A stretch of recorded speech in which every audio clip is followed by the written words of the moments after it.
नमस्कार, NG news में मैं नीला आपका स्वागत कर रही हूं। शहर और आसपास की खबरों को लेकर हम हाजिर हैं। शुरू करेंगे प्रमुख खबरों से।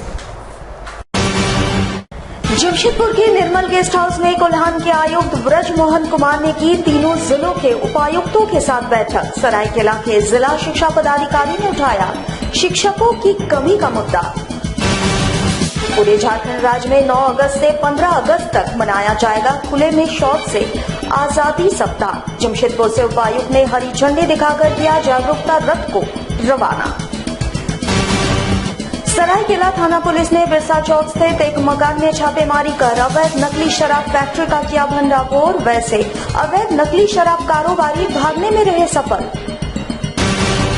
जमशेदपुर के सैकड़ों ऑटो चालकों ने ट्रैफिक पुलिस के सख्त रवैये को लेकर जिला मुख्यालय में किया जोरदार प्रदर्शन।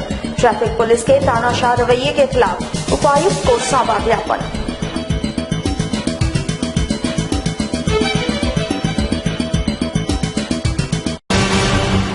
अब खबरें विस्तार से। जमशेदपुर के निर्मल गेस्ट हाउस में कोल्हान के आयुक्त ने तीनों जिलों के उपायुक्तों तथा अन्य वरीय पदाधिकारियों के साथ आज एक बैठक की। इस बैठक में सरायकेला खरसवा के जिला शिक्षा पदाधिकारी अलका जायसवाल ने एक बड़ा सवाल खड़ा करते हुए कहा कि जिले में हाई स्कूल में शिक्षकों की भारी कमी है, जिसमें उच्च विद्यालय की बात की जाए तो 95 हाई स्कूल है जिसमें मात्र 94 शिक्षक हैं। शिक्षकों की कमी की वजह से शिक्षा की स्थिति बद से बदतर होती जा रही है। शिक्षकों की कमी की वजह से मैट्रिक व इंटर की परीक्षा में छात्र छात्राओं का रिजल्ट लगातार खराब हो रहा है।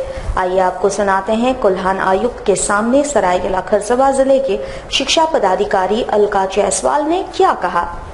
ये सुनकर जिले में शिक्षा व्यवस्था की क्या स्थिति है, आप खुद ही अंदाजा लगा सकते हैं कि 95 स्कूल है जिसमें मात्र 94 शिक्षक हैं, जिसमें कई स्कूल में शिक्षक रहते ही नहीं। साथ ही पिछले वर्ष कई स्कूलों में शिक्षक थे ही नहीं। विद्यालयों की संख्या 95 है और ओनली 94 टीचर्स कार्यरत है पूरे हाई जी सर। कोई स्कूल में एक भी टीचर नहीं थे, तो जहाँ से अभी 2-3 टीचर थे वहाँ से हमने एडमिनिस्ट्रेशन की बैठक आपका तो बहुत सारे 2-3 तरह के टीचर हाई स्कूल में केवल जो रेगुलर है वही तो हाई स्कूल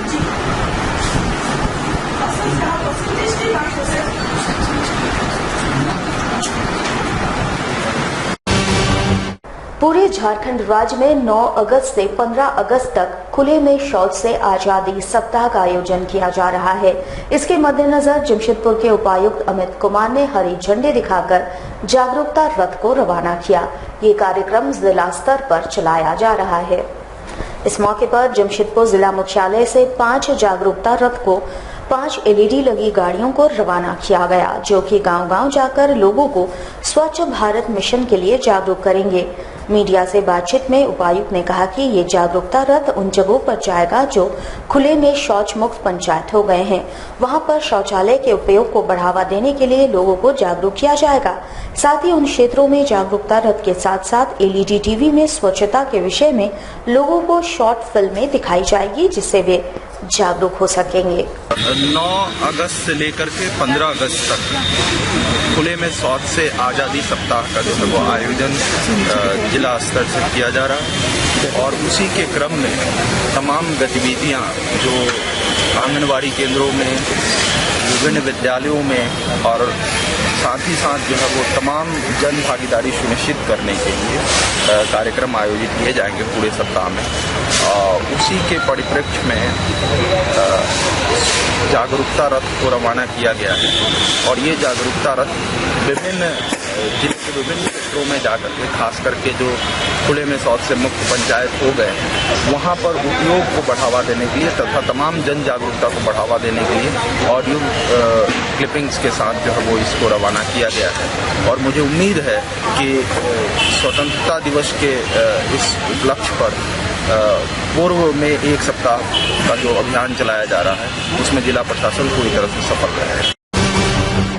सरायकेला थाना पुलिस ने बिरसा चौक स्थित एक मकान में छापेमारी कर अवैध नकली शराब फैक्ट्री का भंडाफोड़ किया है। वहीं अवैध नकली शराब के कारोबारी भागने में सफल रहे। वैसे पुलिस ने ये कार्रवाई गुप्त सूचना के आधार पर की थी। वहीं पुलिस ने इस मकान से लाखों रुपए मूल्य के नकली अंग्रेजी शराब की बोतलें जब्त की है। वैसे सूत्रों की माने तो इस मकान में कई दिनों से नकली शराब बनाने का धंधा संचालित हो रहा था।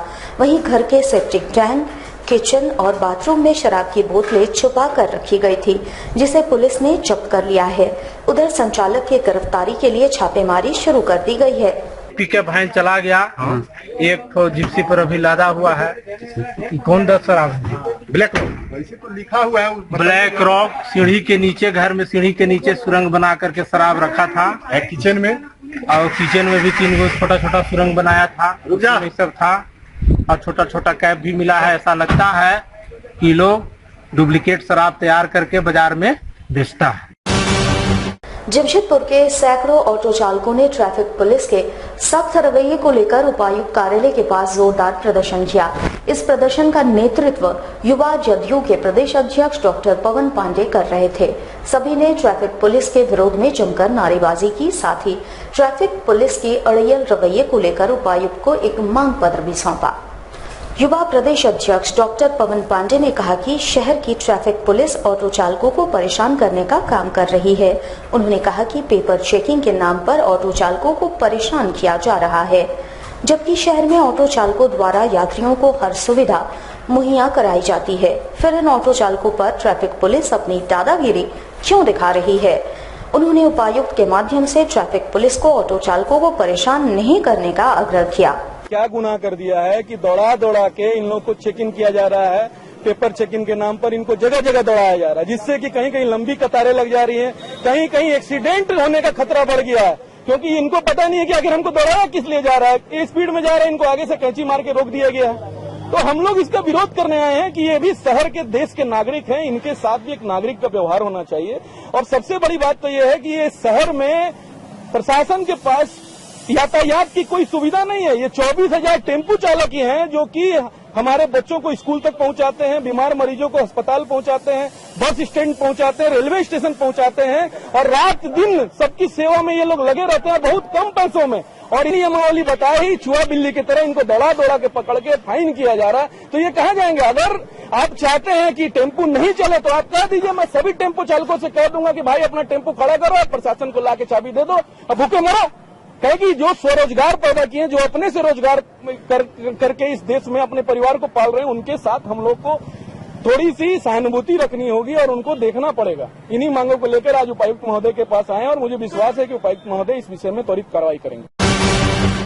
जमशेदपुर में कोल्हान के आयुक्त के द्वारा केंद्र और राज्य सरकार के द्वारा चलाई जा रही विकास कार्य योजनाओं की समीक्षा बैठक कर योजनाओं की गुणवत्ता पर विचार विमर्श किया गया। इस अवसर पर तीनों जिलों के उपायुक्त उपस्थित थे। बिष्टुपुर स्थित निर्मल गेस्ट हाउस में सरकारी योजनाओं की समीक्षा बैठक आयोजित की गई। इस बैठक में कोल्हान के आयुक्त ब्रज मोहन राम सहित तीनों जिलों के उपायुक्त एवं संबंधित विभागों के पदाधिकारी उपस्थित थे। घंटों चली इस बैठक में केंद्र और राज्य सरकार की योजनाओं की गुणवत्ता पर चर्चा की गई।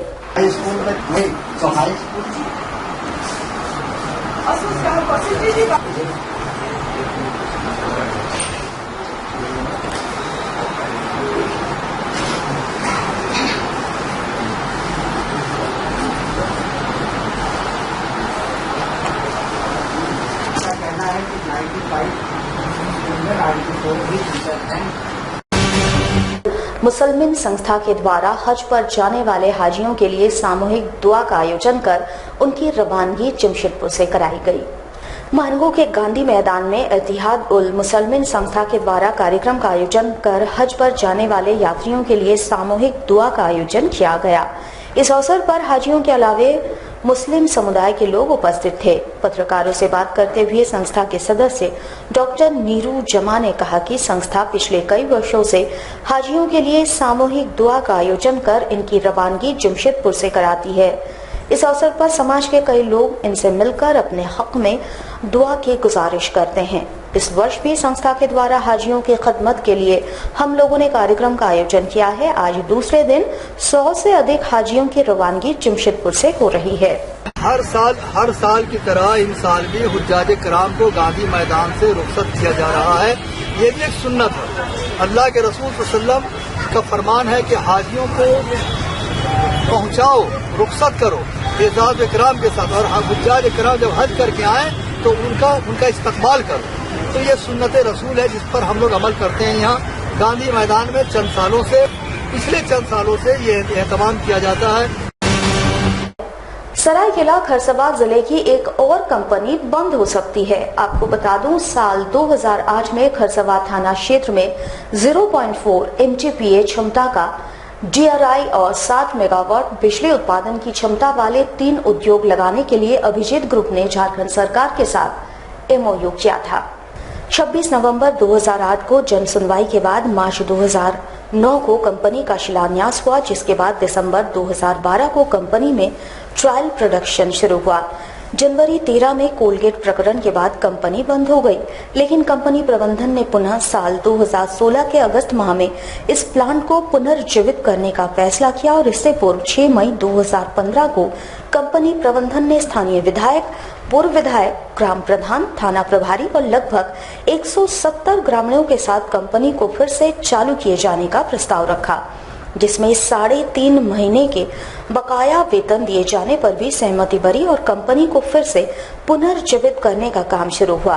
वैसे अब लगभग 1 महीने के भीतर कंपनी का उत्पादन शुरू ही होने वाला था कि जिला प्रशासन की ओर से कंपनी के आसपास धारा 144 लगा दी गई।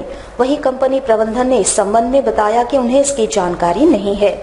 वैसे कंपनी प्रबंधन ने साफ तौर पर स्थानीय प्रशासन पर धारा 144 के माध्यम से ग्रामीणों को उकसाने का आरोप लगाया है। उधर कंपनी प्रबंधन प्रशासन के इस रवैये से काफी खफा है और मुख्यमंत्री जनसंवाद में जिला प्रशासन के खिलाफ शिकायत करने की बातें भी कह रही है। साथ ही कंपनी प्रबंधन ने मोमेंटम झारखंड को एक छलावा बताया और इसके लिए सिर्फ और सिर्फ स्थानीय प्रशासन को जिम्मेवार ठहराया। कंपनी प्रबंधन का मानना है सरकार भले ही बड़े बड़े दावे कर रही है, लेकिन सरकारी महकमे की मंशा ठीक नहीं है। पेट में प्लांट हमारा रेडी पोजीशन में है। इस समय इस तरह से करने से यहाँ जितने भी कामगार हैं जो काम कर रहे हैं उनको दिक्कत आने वाली है। सब अभी सोच भी रहे हैं क्या होगा, नहीं होगा, क्या होना है आगे, सब चिंता में है। उनसे हम लोग को सहायता मिले, जिससे हम लोग को रोजगार मिले और सैलरी मिलती रहे, और ये जब बंद हो जाएगी, सरकार सहायता नहीं करेगी तो हम लोग बेरोजगार हो जाएंगे और हम लोग को परिवार बाल बच्चे का भुखमरी का स्थिति में आ जाएंगे। सरायकेला के अंतर्गत खरसावां जो पुलिस स्टेशन है, वहां से एक रिपोर्ट आया था जिसमें ग्रामीणों और जो 3 कंपनियां हैं वहाँ, CIAL, JSL, AI, उनके प्रबंधन के बीच टकराव की संभावना है, जिससे कि विधि व्यवस्था के संधारण में गंभीर समस्या उत्पन्न हो सकती है। इस कारण वहाँ जो स्थिति है उसको देखते हुए वहाँ के अगल बगल 144 धारा लागू किया गया है ताकि विधि व्यवस्था का संधारण किया जा सके। सर, तो कोई भी अप्रिय घटना, कंप्लेनर सर कोई है? ये आदमी लोगों ने थाना में कंप्लेन किया था। अच्छा। वहाँ के ग्रामीणों ने, और उस बेसिस पे थाना प्रभारी ने सोमवार को एक रिपोर्ट भेजा। जी। जमशेदपुर में ग्रेजुएट कॉलेज में उस वक्त हंगामे का माहौल बन गया जब कॉलेज के छात्रों ने कॉलेज छात्र संगठन के साथ मिलकर पीजी के एडमिशन में घूसखोरी का आरोप कॉलेज प्रबंधन पर लगाते हुए कॉलेज में जमकर हंगामा किया। हंगामा इतना बढ़ गया कि अंततः कॉलेज प्रबंधन को पुलिस को बुलाना पड़ा। वैसे कॉलेज में पूर्व से ही पीजी के एडमिशन को लेकर विवाद चल ही रहा था। गुरुवार को कॉलेज की छात्राओं ने कॉलेज प्रबंधन पर एडमिशन में धांधली और घूसखोरी का आरोप लगाते हुए कॉलेज परिसर में जमकर हंगामा किया। साथ ही प्रचार कक्ष का घेराव कर वहां धरना भी दिया। इस दौरान छात्रों के द्वारा कॉलेज प्रबंधन पर आरोप लगाते हुए कहा गया कि कॉलेज प्रबंधन पीजी के एडमिशन में धांधली कर रही है और बाहरी छात्राओं का कॉलेज में पैसे लेकर एडमिशन लिया जा रहा है और ये कॉलेज के छात्रों के भविष्य के साथ खिलवाड़ है। हंगामा काफी जोरदार होने के कारण कॉलेज प्रबंधन के द्वारा मौके पर पुलिस को बुलाना पड़ा। मौके पर पुलिस ने पहुंचकर मामले को शांत कराया, जिसके बाद कॉलेज प्रबंधन ने इस पर विचार करने का आश्वासन दिया। देख सकते हैं 500 से ज्यादा छात्राएं यहाँ पर मौजूद हैं और ये सब यूजी की 500 अलग और पीजी की 500 अलग एडमिशन के लिए लड़कियां आई हुई हैं, जिनको ये कहकर वापस लौटा दिया गया था कि पीजी के लिए सिर्फ 110 सीटें सीमित है, जो कि ऐसा कभी कुछ नहीं होता है। कोल्हान में कभी कोई सीट सीमित नहीं होता है। प्रिंसिपल से हम लोगों ने मांग किया है कि हम लोगों को 500 सीट बढ़ाए या 200 सीट बढ़ाए यूजी और पीजी के लिए। अगर उनको पीजी में सिर्फ 120 स्टूडेंट को ही लेना था तो यूजी में एडमिशन ही नहीं लेती 1000 स्टूडेंट्स का। यहाँ पर सीबीएसई के सिस्टम के नाम पर धांधली हो रही है और यहाँ पर स्टूडेंट लोगों से पैसा ऐंठे जा रहा है। जैसे कि आप लोग जानते हैं, इन लोग ऑनलाइन फॉर्म के लिए पहले ही 150 रुपए आपका ऑनलाइन और 200 रुपए का चालान कटवा चुकी है। तो जो ऑनलाइन फॉर्म कटवा चुकी है, हम लोग नहीं चाहते हैं कि उनसे ऑफलाइन के लिए भी दोबारा 200 रुपए लिया जाए। तो हम लोग इस पर बिल्कुल रोक लगाना चाहते हैं, जैसा कि प्रिंसिपल मैम ने अभी आदेश दे दिया है। यहाँ पर एमकॉम के लिए सेकेंड शिफ्ट की मांग की गई थी, जो कि पूरी हो चुकी है और सारी छात्राएं भी साथ हैं। स्वच्छ भारत अभियान के तहत मानगो नोटिफाइड एरिया कमेटी की ओर से स्कूलों में स्वच्छता का पाठ पढ़ाया जाएगा। आज इस अभियान की शुरुआत महात्मा गांधी उत्क्रमित मध्य विद्यालय से की गई। आज मानगो स्थित महात्मा गांधी उत्क्रमित मध्य विद्यालय से मानगो नोटिफाइड एरिया कमेटी ने स्वच्छता अभियान की शुरुआत की। एमएनएसी के विशेष पदाधिकारी संजय पांडे ने कहा, गंदगी से ही बीमारी फैलती है, अतः अपने आसपास के क्षेत्रों को साफ और स्वच्छ रखने की आवश्यकता है। सभी बच्चों से स्वच्छता पर विशेष ध्यान देने की अपील की गई। ये स्वच्छता समिति का हिस्सा है। आप लोगों की जिम्मेदारी रहेगी कि कहीं गंदगी पड़ी है आप पर्यावरण बनाएं, या आप लोग खुद जो भी आपके यहाँ सफाई का व्यवस्था है या बच्चे खुद मिलकर साफ करते हैं, तो साफ सफाई अपने यहाँ देखना, ठीक है। और कुछ ऐसा लगता है कि नहीं वो यहाँ लोकल स्तर पर नहीं ठीक हो सकता है, तो मैडम से बोलना है कि जो है हमारे सामने नोटिफाइड एरिया से बात के लिए ये चीज चाहिए। जमशेदपुर के सदगोड़ा क्लब विद्यालय में मुख्यमंत्री रघुबर दास के विधायक प्रतिनिधि ने गुरुवार को स्कूली बच्चों के बीच स्कूल ड्रेसेस का वितरण किया। इस दौरान लगभग 200 स्कूली बच्चों को ड्रेस प्रदान किया गया। आपको बता दें कि स्कूल में अधिकतर बच्चे वैसे हैं जो अनाथ हैं, साथ ही कई बच्चे ऐसे हैं जिनके अभिभावक मजदूरी में काम करते हैं। हालांकि स्कूल के पास अपना भवन भी नहीं है और इलाका मुख्यमंत्री के विधानसभा के अंतर्गत है। विधायक प्रतिनिधि पवन अग्रवाल ने गुरुवार को लगभग 200 स्कूली बच्चों के बीच स्कूल ड्रेस वितरण किया। इस दौरान स्कूल के शिक्षिकाओं ने स्कूल से जुड़े विभिन्न समस्याओं से विधायक प्रतिनिधि को अवगत कराया, जिसमें स्कूल के लिए जमीन, स्कूल भवन, स्वच्छ पेयजल आदि समस्या शामिल है। विधायक प्रतिनिधि के द्वारा उन्हें आश्वासन दिया गया कि जल्द ही इस मुद्दे पर वे राज्य के मुख्यमंत्री से चर्चा करेंगे और इसके लिए ठोस कदम उठाएंगे। न्यू जोड़ा मध्य विद्यालय में राज्य सरकार की महत्वपूर्ण योजना के तहत पोशाक वितरण का कार्यक्रम लगभग 193 बच्चों को किया गया है। निश्चित रूप से हम यह कह सकते हैं कि यह विद्यालय सीमित संसाधन का भरपूर उपयोग करते हुए कि अपने श्रम क्षेत्र के बच्चों को, चाहे बागुनाथ हो, नागा डोंगरी हो, संताल बस्ती हो, 10 नंबर बस्ती हो, हरिजन बस्ती हो, जैसे जो श्रम क्षेत्र के हमारे प्रतिभावान बच्चों को बेहतर से बेहतर शिक्षा देने का काम कर रही है। इस भूखंड में से एक पार्ट इस विद्यालय प्रबंधन को दिया जाए, ताकि हम लोग वहाँ पर भवन निर्माण करके अपने बच्चों को और बेहतर शिक्षा उपलब्ध करा देंगे। और ऐसा हम लोगों को विश्वास है और हमने घोषणा किया है कि आने वाले दिनों में अपने बच्चों को टेक्निकल ज्ञान देने के लिए विधायक निधि से कंप्यूटर भी हम लोग उपलब्ध कराएंगे, ताकि हमारे बच्चे बदलती दुनिया में टेक्निकल ज्ञान भी प्राप्त कर सकें। जमशेदपुर के स्वाक्षी स्थित बंगाल क्लब में भाजपा जिला कार्य समिति की बैठक आयोजित की गई, जिसमें भाजपा प्रदेश कार्य समिति के सदस्य सत्येंद्र सिंह के साथ साथ राज्य अल्पसंख्यक आयोग के उपाध्यक्ष गुरुदेव सिंह रवाजा उपस्थित थे। इस बैठक का संचालन भाजपा जिला अध्यक्ष दिनेश कुमार ने किया। बैठक में जिले के पदाधिकारियों से लेकर मंडल तथा प्रखंड स्तर के पदाधिकारी उपस्थित थे। इस दौरान भाजपा जिला अध्यक्ष ने सभी मंडल व प्रखंड अध्यक्षों को अपने अपने क्षेत्र में पार्टी के जनाधार को मजबूत करने पर सभी को बधाई दी।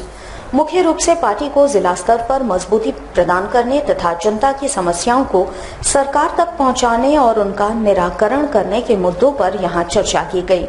भाजपा के राष्ट्रीय कमान के निर्देश के बाद देश के सभी जिलों में कार्य समिति की बैठक की जा रही है। बैठक के दौरान कई अहम निर्णय भी लिए गए। भारतीय जनता पार्टी जमशेदपुर महानगर की जिला कार्य समिति की बैठक बंगाल क्लब में आज संपादित हो रही है। आने वाले 3 माह में जो हम सभी लोग प्रदेश कार्य समिति संपादित होने के पश्चात जो 3 माह का जो कार्यक्रम है, उस कार्यक्रम को लेकर आज की कामकाजी बैठक है। उसमें हम सभी लोग 3 माह में जो कार्यक्रम करने वाले हैं, जैसे कई तरह के कार्यक्रम हैं जिसमें दीनदयाल कार्य विस्तार योजना के तहत जो कार्य बूथ स्तर पर चल रहे हैं, उसको हम सभी लोग को इकट्ठा करके प्रदेश नेतृत्व को सुपुर्द करना है। साथ साथ विधानसभा का प्रशिक्षण शिविर करना है, मंडल स्तर पर प्रशिक्षण शिविर करना है, बूथ की मजबूती पर कार्य करना है, बूथ कमेटी गठन करना है। तो इन सब विषयों को लेकर और जो युवा मोर्चा का कार्यक्रम चल रहा है अगस्त क्रांति को लेकर, सारे कार्यक्रमों की रूपरेखा आज हम सभी लोग तैयार करेंगे और आने वाले 3 महीनों में क्या क्या पार्टी की ओर से करना है, इन सब विषयों पर आज हम सभी लोग गंभीरतापूर्वक चर्चा करने वाले हैं।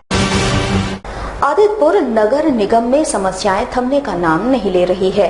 अब जन कल्याण मोर्चा नगर निगम के खिलाफ जनहित याचिका दायर करने जा रही है। प्रेस कॉन्फ्रेंस कर आज इसकी जानकारी दी गई। जन कल्याण मोर्चा के अध्यक्ष ओम प्रकाश ने पत्रकार वार्ता आयोजित कर मीडिया से कहा कि आदित्यपुर नगर निगम में परेशानियां थमने का नाम नहीं ले रही है। 2 लाख की आबादी नगर निगम की कार्यशैली से काफी परेशान है और चारों ओर फैली गंदगी से त्रस्त है यहाँ के लोग। नगर निगम के पार्षद, अध्यक्ष, उपाध्यक्ष व कार्यपालक पदाधिकारी के बीच तालमेल नहीं है, जिसका खामियाजा जनता को भुगतना पड़ रहा है। विकास कार्य यहाँ ठप पड़े हुए हैं। अब जन कल्याण मोर्चा जनहित याचिका दायर करने के मूड में है। सामाजिक संगठन है जन कल्याण मोर्चा और आदित्यपुर की गंदगी और पूरा जो स्ट्रीट लाइट बंद है, अब जनता की जो बर्दाश्त की सीमा थी वो समाप्त हो गई है। आदित्यपुर में 2 लाख से ज्यादा लोग रहते हैं। अभी आपको 1 महीना के अंदर में दुर्गा पूजा, दीपावली, छठ, मुहर्रम, गुरु नानक जयंती, बड़ा दिन सब शुरू होने जा रहा है, लेकिन नगर परिषद क्षेत्र में इतनी गंदगी है कि मैं दावा के साथ कह सकता हूं कि नगर निगम के अध्यक्ष, उपाध्यक्ष और कोई भी पार्षद यह नहीं कह सकता है कि हम सफाई से संतुष्ट हैं। तो हम लोग के पास क्या उपाय है? पूरा आदित्यपुर में भी कई जगह डेंगू फैला हुआ है और आदित्यपुर के चारों क्षेत्र में भी, चारों तरफ क्षेत्र में भी डेंगू फैला हुआ है और कई लोगों की जो है सो मृत्यु हो जा रही है। लेकिन नगर निगम जो है सो बिल्कुल कान में तेल डाल के सोया हुआ है। इसीलिए जन कल्याण मोर्चा ने निर्णय लिया है 1-2 दिन के अंदर हम लोग हाईकोर्ट में इसके खिलाफ जनहित याचिका दायर करेंगे। जमशेदपुर में चल रहे 48वें Mohan memorial badminton championship selection trial tournament के दूसरे दिन टाटा बैडमिंटन एकेडमी ने अपना दमखम दिखाया।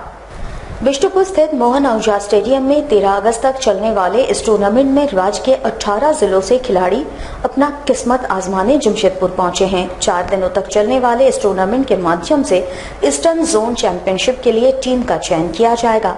टूर्नामेंट के दूसरे दिन टाटा बैडमिंटन एकेडमी के खिलाड़ियों ने अपना दमखम दिखाया। इन्होंने कई मैचों पर अपनी जीत दर्ज की। वैसे इस वर्ष होने वाले ईस्टर्न जोनल चैंपियनशिप की मेजबानी झारखंड को दी गई है। इसके तहत टूर्नामेंट रांची में 5 से 8 सितंबर तक खेले जाएंगे। इस टूर्नामेंट में 6 राज्यों की टीमें हिस्सा लेंगी।